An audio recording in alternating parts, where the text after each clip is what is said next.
بغلان ولایت کې د 11 پروژو کار د 180,000 امریکایي ډالرو په ارزښت بشپړ شو چې مالی لګښت یې د کاناډا، انګلستان او استرالیا هیواد لوري ورکول شوی و. دغه پروژو د تطبیق مسؤلیت په بغلان ولایت کې د آغا خان دفتر پر غاړه درلود چې مسؤلین وایي چې هڅه یې په دې پروژو کې دا و چې میرمنې په اداري کار بلد کړي، سیمه ییز حکومت ولي ښه کړي او خلکو ته په هر اړخیز ډول اسانتیاوې برابرې کړي.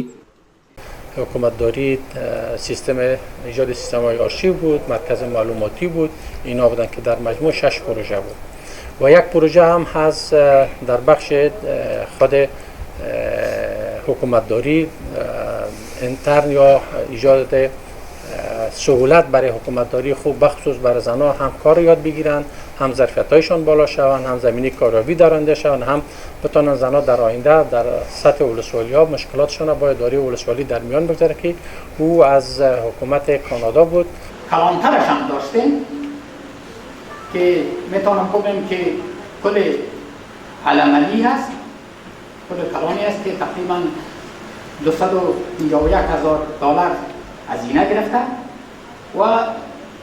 پروژه آبرسانی ما است که در به نام زینب معدن که در آخر 600 کوکی است. د بغلان د ښځو چارو رئیسه خدیجه یقین او هغو میرمنو چې د کارآموزانو په توګه په دې پروژو کې برخه اخیستې وایي چې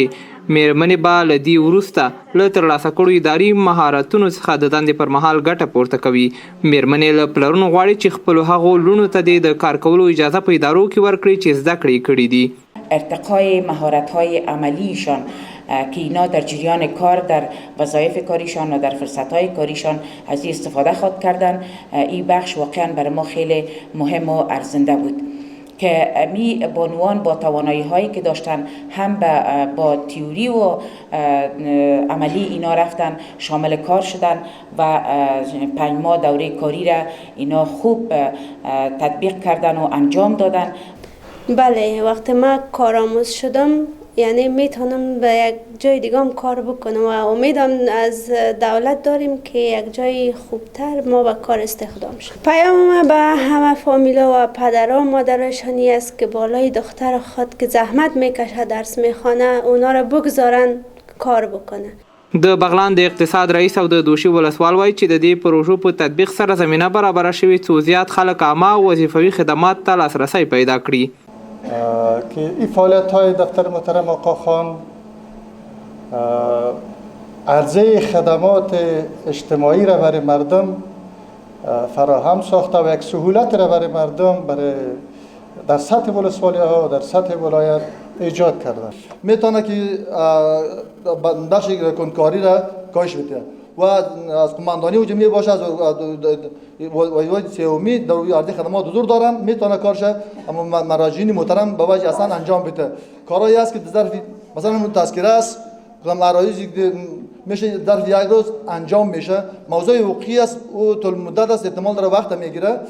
و این موضوع از کنکاری و از عدم بعضی خواستهایی که خاصی داشته باشه که ما کدام توقع کنیم از مراجعین از اینکه جلوگیری میشه و این نفعی است و مردم از این برنامه رضایت کامل دارن. د بغلان اوسیدونکو وایي چې د بهرنیو هیوادونو مالی مرستې د افغانستان لپاره زیاتې ګټورې دي او باید خپل مرستو ته نور هم په افغانستان کې دوام ورکړي. نورګل اندړوال، میلمه راډیو، بغلان.